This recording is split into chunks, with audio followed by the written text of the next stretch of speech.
Et un tout petit peu plus tard, j'ai appris que moi aussi, j'étais français. Aïe!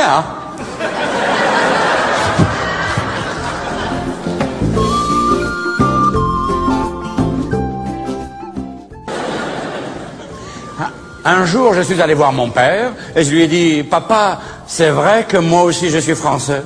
Et mon père, d'un air grave, me dit, « Oui, mon fils, tu es français jusqu'à nouvel ordre. » Et le nouvel ordre est en marche.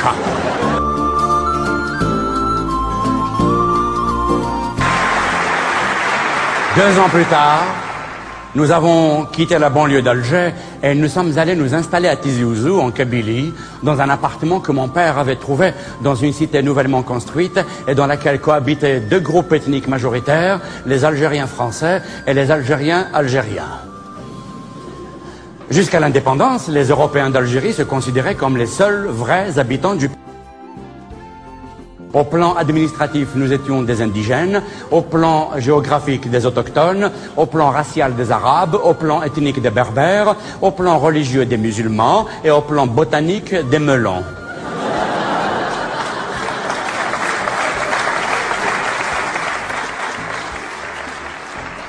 Ne voyant pas le rapport qu'on pouvait avoir avec cette cucurbitacée, je m'étais demandé un jour pourquoi les colons nous appelaient comme ça, et je suis allé consulter le dictionnaire, et un melon j'ai trouvé plante annuelle rampante, cultivée pour ses fruits, aimant la chaleur et la lumière. Et j'étais très fier d'être un melon.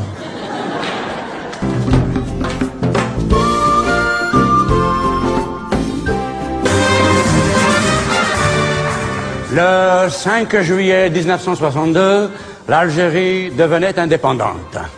Quelques jours plus tard, pour faire de moi un futur révolutionnaire, mon père me prit par la main et m'entraîna vers la grande place de la ville pour écouter le premier discours du premier président du pays.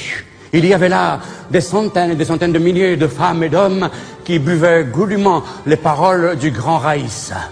Soudain, vers le milieu de son discours, le président, excité, en colère, se mit à marteler fortement du poing sur la table en hurlant « Nous sommes arabes, arabes, arabes !» Mon père, ému, la larme à l'œil, se pencha vers moi et me dit « Tu vois, mon fils, je t'avais dit que c'était provisoire. »